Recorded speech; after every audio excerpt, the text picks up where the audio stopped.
The following program is an opinion program. The opinions expressed by the hosts and guests of this program are not the opinions of the management, staff, and advertisers of this station. Please direct all criticism, concern, and adulation to the hosts of this program. Welcome to Alabama Politics This Week. I am Dale Jackson. I'm a radio talk show host. You can hear my shows Monday through Friday from 5 to 9 a.m. on WVNN in Huntsville and on Talk 99.5 from 10 until 11 in Birmingham. It is the fastest hour of radio. You got to check it out. Talk 99.5 from 10 until 11 in Birmingham. With me, as always, Mecca Music. She is the CEO of 256today.com. Smart news for smart people. Smart enough not to let her son jump on her while he was laying on the ground there for hurting him. So I'm in a lot of pain today, and Mecca's only going to make that worse. But we've got a great show for you today. We're going to talk about that redistricting decision, a GOP debate. A shutdown is coming. My wife's going to get some time off of work, so congratulations to her. We will talk with Yaffe from WVNN. He's a talk show host. And then I've got a great party shot for you. Surprise. It's about library books. We'll talk about that here in just a bit. So it's busy, so let's go ahead and get started. Let's get to that 2-minute warning. All right, Mecca, for some reason you were right about this all along. You said redistricting was very exciting, and I said, no, it's very stupid and boring. And you were right. It is very exciting. Multiple Supreme Court decisions, a special master, whatever the hell that is, 3-panel federal judges, all come together to say, hey, you know those congressional districts you like? Yeah, I know about those. Too bad. That's basically what happened here. Jerry Carl, the congressman from the 1st Congressional District, and Barry Moore, the congressman from the 2nd Congressional District, are now in the same district. There is a 2nd district that is now more inland and not on the coast at all. That is more heavily African-American. They believe it's going to be more likely to be a Democrat pickup. And then you have District 7, which is Birmingham, Selma, etc. Now, all 3 of those districts I just mentioned saw significant changes. Yes. And the other districts in the state, they're like, whatever, we're good. They said not going to be much of a change. There are some counties falling in and out here and there. All 3 of those will have some sort of primary. I think the most interesting primary right now, I don't think it's Jerry Carl and Barry Moore. Because I don't even know if Barry Moore is going to run. There's some talk saying he may not, but one of those congressmen may not run. The other thing that I find more interesting, really, is the primary between Terry Sewell and Bobby Singleton. He is muckety-muck in the Democratic Party here in the state of Alabama. He's been in the state Senate for a while. He's represented that region for a while, and I think he might be able to raise some money and make a difference. Terry Sewell. Oh my gosh, you have talked way too much for this topic. I haven't even got a chance to say anything. Terry Sewell has openly been like, yeah, this is great, this is wonderful, this is. But behind the scenes, she's like, what is happening? Why is this happening to me? I know. Go ahead, okay. I'm sorry. Okay, well, first of all, I'd like to say the biggest deal of this whole topic, right? Yes, and that you went on and on about how right I was. I'm going to make that my ringtone, and so I can just hear it all the time daily. But to your point, very big deal for these 3 people. Very, very big deal. I mean, there's like you said, there's a lot of, not confusion, but questions about what Moore will do. I mean, is he going to run in that? Where is he going to run? What's he going to do? Yeah. I'll tell you this: all 3 of them could have been congressmen forever. I mean, they could have. If the district stayed the same, they could have been congressmen forever. That's generally how it works. This is chaos. I think Jerry Carl's going to get money from the establishment. If Barry Moore runs, he'll get more of the Tea Party wing of the party. The Club for Growth. They supported Moore in the last one. Yeah, they did. And there'll be money that comes in there. There'll be people that come in. Jim Jordan's already throwing a fundraiser for him. But that's Carl's district. That's mainly his district. I think he is safe, to be honest. I mean, I could be surprised. But also that new district. We're not talking 55% majority here. Both these districts, the Sewell's and the new district, those are not guaranteed slam dunks. Well, 7 probably is, but 2 is probably not. I'll tell you the thing that's interesting is there's a fundraiser with Jim Jordan apparently coming in for Moore.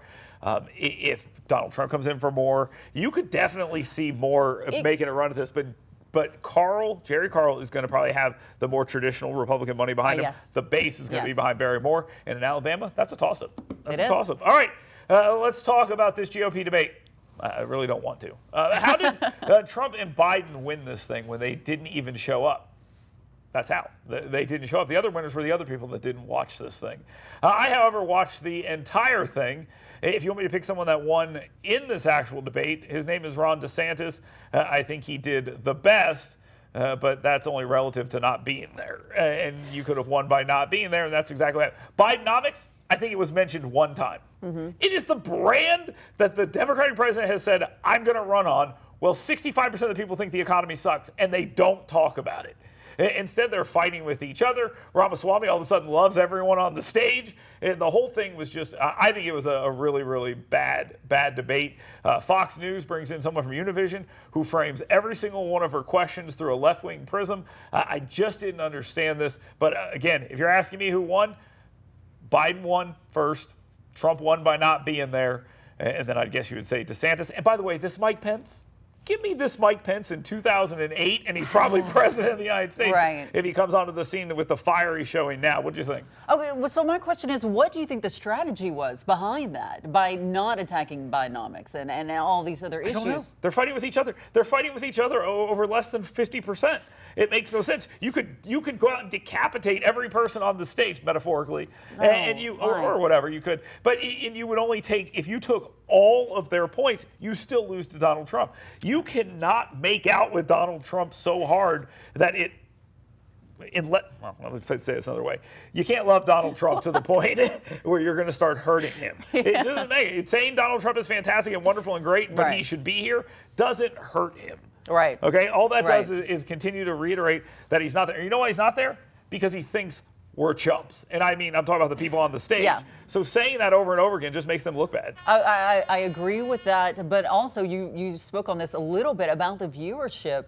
The fact that Trump was not there, I don't think that many people are tuning in. I don't know. It was on Fox News. You're going to get Republicans to tune in. They want a car crash. There's a potential for that. So I haven't seen the numbers yet, but I'm sure it'll be fine. But yes, the spectacle of Trump is still everywhere. And until he decides he doesn't want to be the nominee, he's the nominee. So just get over it. All right, let's talk about this shutdown where my wife will not be working, which means I'll be working and she'll be hanging over me constantly. Okay, so you'll have that.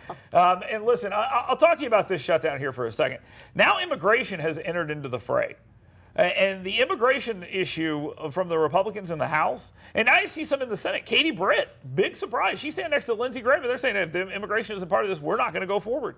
That's a big change. Mitch McConnell feels differently in the Senate. So now you have the House Republicans divided, you have the Senate Republicans divided, and I'm not even sure if the Democrats in either party are even there because they're not even part of the story. It's as if they are just riding along. Will these other guys figure it out? Well, they don't want to be part of this story. Of course not. Why would you? Yeah. The other side is lighting themselves on fire and then driving off a cliff. There's absolutely no reason to stand in the way while all of that is happening. That's what they're doing. I'm sorry, are we getting violent today? I don't know what's happening. But Mecca, seriously, and on this I think it's important to point out, the Republicans, if they were unified, you could make this an R versus D thing. But if you can't even get the Republicans on the same thing. Now, this is the beauty of this whole thing for Democrats, is for once they have an opportunity, they go, this is the Republicans' fault. And they go, yeah, no question. Exactly. Absolutely exactly. Is, yeah. So this is not going to go well. It hasn't gone well in the past. You remember the last time we did this, it was like against Obamacare, to repeal Obamacare, and we know how that went. I don't think it's going to be a good look for them. The end result of that was Trump getting elected president. Well, there's that. I mean, I'm just saying, I'm not sure it's as, once it gets resolved, it's resolved. Okay, and I don't think it's that big of a deal at the end of the day.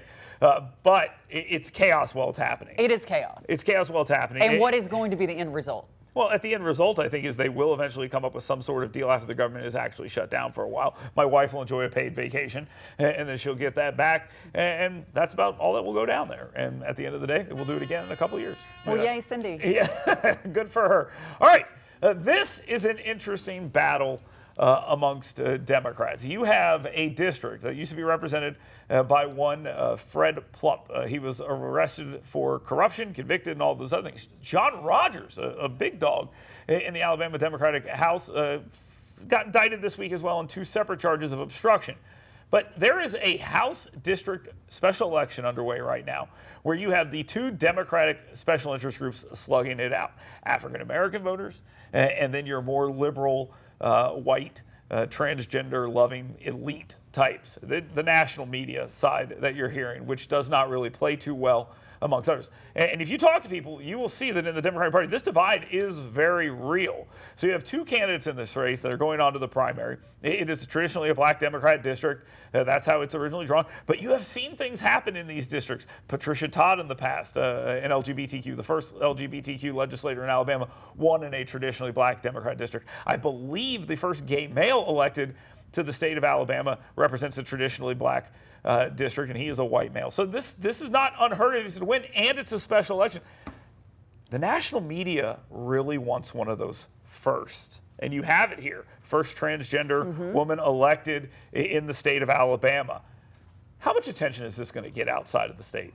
I think there's the potential for some attention. I would say, though, I'm not sure. I don't disagree with you that there is a growing divide in the Democratic Party between the old guard and more of the newer. You know, we've seen the split. We've seen the fights that have played out in public between the party, and it's been ugly. I don't know if this district is the greatest. You know, this is whittled down from 7 candidates? Yeah. So the primary, and as you said, it's a heavily minority district. Well, right, and the leader in the group, the black male, he has 27%, 21% for the transgender, and so I don't think you're going to have to. But firing people up for a special election primary runoff, that's very hard to do. You get the right motivated people in, you could change. You're right, and again, I say it all the time: special elections, they are wild. Who knows what can happen? They're almost as interesting as redistricting.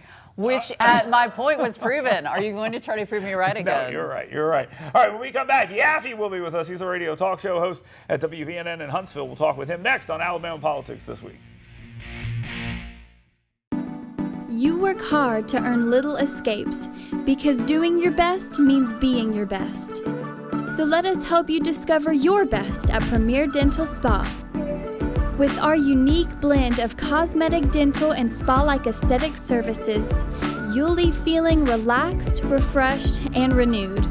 Make sure the best you is here to stay and book your appointment online today at premierdentalspa.com. Hey folks, Dale Jackson here for my friends at University Kia. Now look, I love Kias. I've driven plenty of them. I used to have a Kia Sportage. When my son was born, my wife said, no, we got to get ourselves one of these big SUVs. The Telluride from University Kia is an absolutely amazing vehicle. You get it at a great price, but you get everything at University Kia at a great price. Learn more about them today. Head on over to universitykia.com. Find the perfect vehicle for you, new and pre-owned. They got it for you. universitykia.com. Want fun, safe, intelligent fitness programming? Want to build muscular strength, cardiovascular endurance, drastically improved range of motion and mobility, and learn proper nutrition to fuel your life with energy and emotional health? Well, come find out why Iron Tribe Fitness is ranked one of the top 5 fitness programs in America. Come find out why personal training and intentionally working on your current movement patterns individually is not only important, it's just another core value that separates Iron Tribe Fitness from other fitness facilities. To learn how to get your 2-week free pass, go to irontribefitness.com. Greece is cheap. But the airfare costs a fortune. Paris? Not much closer, and again, airfare... What about Puerto Vallarta? Let's face it, flying anywhere is just too expensive. Wait, what's this? Low-cost airlines. With one call to low-cost airlines, you'll drastically slash your travel costs. We're talking insanely low airline prices to any of your favorite destinations. Where would you like to go? London, Rome, Costa Rica, Australia? Wow, that's cheap. So why wait? Call now to learn how crazy cheap it is to fly anywhere in the U.S. or international. Our prices are so low, we can't publish them. The only way to get them is to call to instantly hear the most amazing best deals on airline travel. It's that easy. So call now and start packing. Call 855-315-5699. That's 855-315-5699. 855-315-5699. That's 855-315-5699. Team of lawyers who've helped people that have been injured or wronged. Have you been diagnosed with cancer? Do you use pesticides in your job, specifically Roundup? Then keep watching for details on how you could be compensated for the damages done to your health. Roundup, made by Monsanto, contains a chemical called glyphosate, which has been linked to cancer. If you've used Roundup and you have cancer, you may be entitled to a cash award. Over $10 billion has been set aside to pay users of Roundup who've been diagnosed with cancer. Time is almost running out to file your claim. So if you've been diagnosed with cancer and you've used Roundup, call the legal helpline now. You could receive a free cash award and have your medical expenses covered. We're here 24/7 to help, and time to file is almost gone, so please call right now. Welcome back to Alabama Politics This Week. I am Dale Jackson. With me, as always, Mecca Music. And our guest this week, Yaffee. He's a talk show host at WVNN in Huntsville. His show is on from 9 to 11 following the great The Dale Jackson Show that is on from 5 to 9 on that radio station. Yaffee, let's talk a little bit about some stuff going on here in the state of Alabama. The redistricting thing is obviously huge. There are still people hoping that the Supreme Court is going to bail the state out, or at least bail Republicans out of this. Depending on who you're talking to, and I spoke to Congressman Mo Brooks this week, he said there's a chance that it happens, and he thinks that there's a pretty good chance that it happens. I'm not hearing that from other people. I'm not hearing that at all. What are you hearing? I've heard both. I've heard some say maybe it's going to happen, but when I talk to legal experts, they're like, no, it's probably over, unfortunately. Yeah, because they continuously say no, no, no, no, no, and then at the end they're going to be like, okay, fine, yeah, you can do what you want to do. It just doesn't seem very likely, Mecca. So, Yaffee, on like a chaos scale from 0 to 10 or 1 to 10, where is this for Alabama's redistricting? Ooh, that's a good question. Chaos scale, maybe a 5. I mean, it's not good for Republicans, but the only chaos is really between Barry Moore and Jerry Carl. I mean, that primary and that whole situation. But for Democrats, not chaos. They love it. Well, we were mentioning, though, I think Sewell already has some opponents popping up for primary. Her district is no longer 55-plus strong. I think this would affect her district as well, maybe not quite to the extent of Moore and Carl, however. What do you think, Yaffee? I mean, it could, but I have a feeling that's going to be a pretty safe seat. When you're an incumbent and a popular incumbent in that area, it's pretty hard to beat. Also, I think they've made it clear before, in most cases, the parties will get involved in protecting incumbents in their own primaries. So that would create a little bit of a funding issue as well for Singleton. Maybe he'll get some money from people that would traditionally give money to his Senate or his Senate race in that area and give it to him then sort of as a double donation to let him know, hey, we really support you, and maybe you have this, but you're going to have a hard time getting national money. And the big money, Yaffee, is where? District 2. Whoever the District 2 Democrat is, this is a pickup opportunity. It's a historic opportunity. So you would think that the big Democrat dollars are going to flow into that race in District 2, whoever it is. And if it's Stephen Reed, not only the mayor of Montgomery, but also the son of Joe Reed, I mean, you might as well just back the truck up, 50 for the race, 50 for me, that sort of thing. And you'll sort of see the money come in that way. What do you think? Yeah, I mean, there's going to be money coming in from both sides, Republicans and Democrats. It might be the most expensive congressional race in Alabama history. Who knows? But for obvious reasons, of course, Democrats are going to want to put money. That's what all this was about, was creating another Democrat district. So there's no way they're going to risk losing that district now after all this. Yeah, but you and I watched the debate together. It was a nightmare, both that you were at my house and the debate was taking place. And when we were watching this, there was a lot of chaos. I talked to a friend of ours, Matt Murphy, a radio host out in Nashville. He said he was listening in the car, and at times he had no idea what was going on because there were so many people talking at the same time. Was there anything of value taken away from the GOP debate this week? Not really, and that's unfortunate. I mean, there were a couple of good lines, maybe from DeSantis on, Trump really needs to defend his record. I think that's good, but it's just so strange to hear them all blast each other, not realizing that, okay, Nikki Haley overtakes Tim Scott. She's still 30 points down from Trump, so congrats. I mean, it's just weird that that's their focus. Yaffee, is there a path forward for anyone not named Trump on the Republican side? I mean, it's looking less and less likely. I think it really is up to DeSantis to win Iowa. If he can get that victory, then maybe there's momentum for people to say, okay, we don't want Trump. DeSantis has got to be the anti-Trump person. So let's say he wins Iowa and then somehow after that wins New Hampshire, then maybe there's a path. But that's that's slim, and that's all I can see, though. Yeah, if he bumps off the president of the United States, who's beating him by 30-plus points in both places, yes, he might have a chance. So that part is true. Yeah. I mean, seriously, it's still early, but I mean, he's got to win Iowa.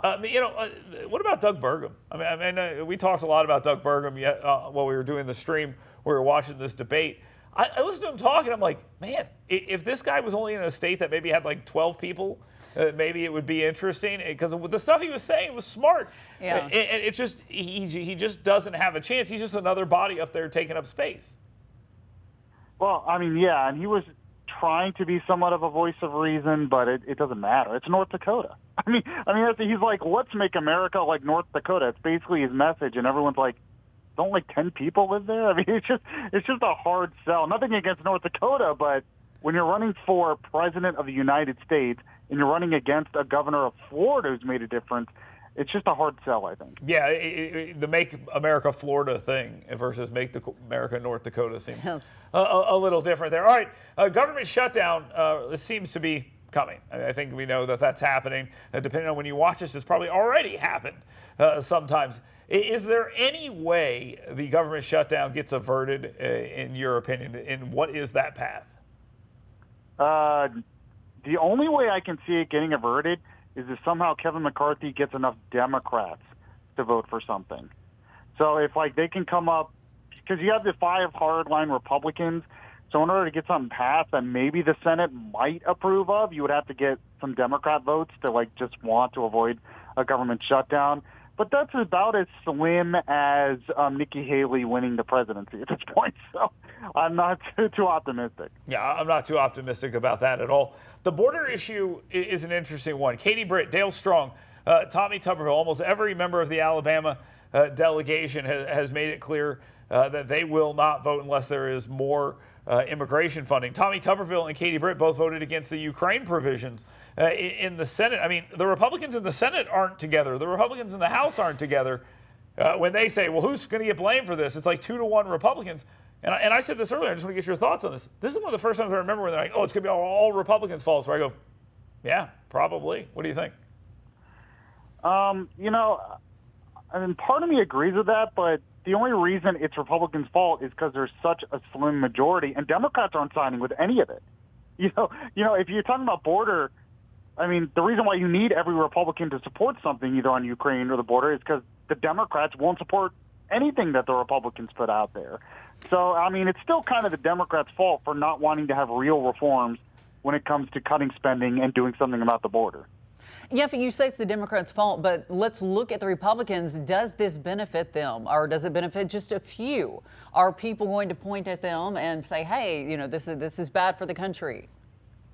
Unfortunately, politically, it doesn't benefit them that much because for some reason the media has been really great at getting everyone to freak out over government shutdowns. So they will blame Republicans. They'll say it's chaos in the Republican Party, and there will be a shutdown, and Republicans will get blamed. There we go. Yaffee, thank you very much. The Yaffee Thanks, program, 9 to 11 on WVNN. And don't miss the Yaffee Hour from 2 to 3 Tuesday through Friday on the UMP, also in North Alabama as well. Mecca Music, she's done. Show gets much better. Party Shot coming up next right here on Alabama Politics This Week.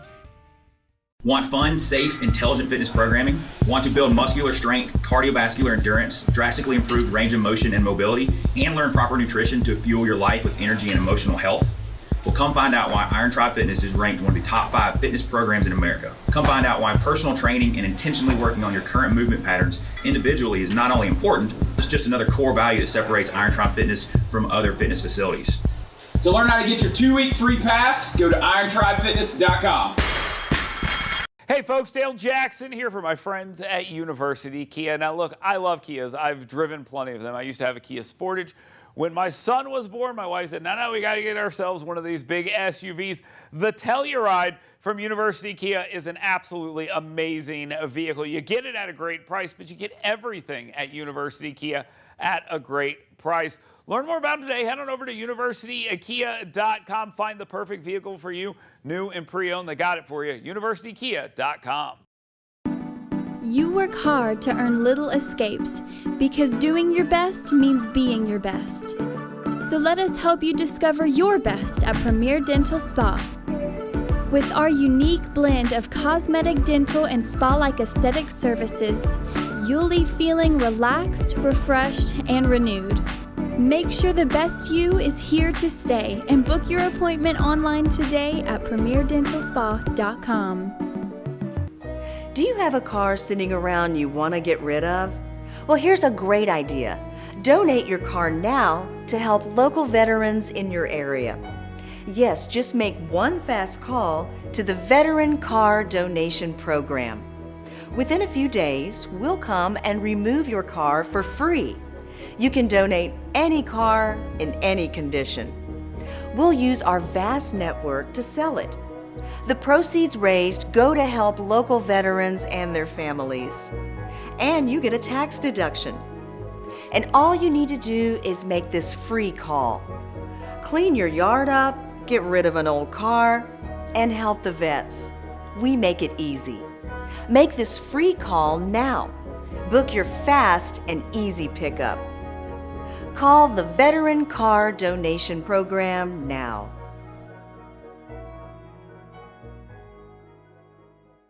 Are you sick of your tax problems? Harry is retired and on a fixed income. He missed some tax payments. Will the IRS take everything he's got? Mitch is a small business owner. He's been dodging the IRS for years, but now he's facing an audit. Michael is a truck driver. He doesn't have time to spend hours on his taxes, but the IRS doesn't care, and he may lose everything. Mary is disabled. How can she possibly defend herself against the IRS? These people, and thousands of others like them, are sick of their tax problems. Are you? If you owe over $10,000 to the IRS, it's time to call the Tax Doctor. The Tax Doctor has saved clients just like you over $250 million in tax debt. Our uniquely skilled attorneys and accountants work tirelessly to secure the most aggressive settlement options available to you. It's time to stop the bank levies, wage garnishments, and asset seizures. If you owe over $10,000 to the IRS, call the Tax Doctor now to maximize your protection against aggressive IRS tactics with a minimum payment afforded by law.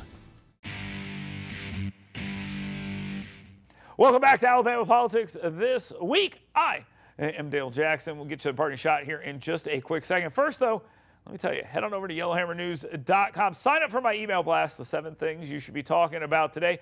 And every day, Monday through Friday, you get an email from me, and it tells you those 7 things you should be talking about today. It's all very simple for you. Sign up your friends. Sign up people you don't like. Make up fake email address. I don't care. Go to yellowhammernews.com and sign up today. As for right now, let's go ahead and get to that party shot. My party shot this week is directed at yet another book issue. I don't know if you've ever seen this book, but it is called Perfectly Normal. Go search for it on Google. Turn your safe search on before you do that, I would recommend. It is a book that has some pretty graphic depictions in it of homosexual acts, heterosexual acts, naked kids. I can't really go into any more of it, oddly enough. I made a video about this, put a lot of the images in it, and you know what Facebook said? They said, nah, you can't put this on here. And then at the bottom it said, go put in a kid's library. You can't have it on the internet. And it's very interesting to see the reaction of one journalism professor in the state of Alabama. He is an interim journalism professor at Jacksonville State University. His name is Tim Lockett. You know what they say, if you can't do, teach. So he is teaching journalism at Jacksonville State University. And he decided that because a person raised this issue, that he would, instead of talking about the book, It's Perfectly Normal, and defending that book being available to 10-year-olds, he would attack the person who raised the issue because they were fired from their job as a dental assistant for not getting the vaccine. Now, if you think that sounds insane and has nothing to do with the other issue, well, you're correct, because it's a pretty scummy thing to do. But this goes back to what I've said on this program numerous times. They refuse to actually defend the books. If you want to have these books in the library, fine, let's talk about why they're okay. But don't say that you can't say no to any book, because I'll name some that maybe I have a problem with. Let's put the Anarchist Cookbook in a library. Is that okay? No? Okay, good. So now we're at a point where we can agree that maybe there are some books that we might not want to make available in a public library. Now let's work backwards and figure out which ones are okay and which ones are not. And how do you decide that? The community decides. And that's how this stuff works. Attacking people while claiming the freedom of the press to do so, well, all they're doing is addressing their government is also an attack on the First Amendment. But Tim Lockett wouldn't know that. You know, he's just teaching journalism as opposed to doing it. And as Alabama's most trusted journalist, I'm here to tell you that's not how it's supposed to get done. All right, thank you very much for being here, watching and listening to Alabama Politics this week. We'll be back next week.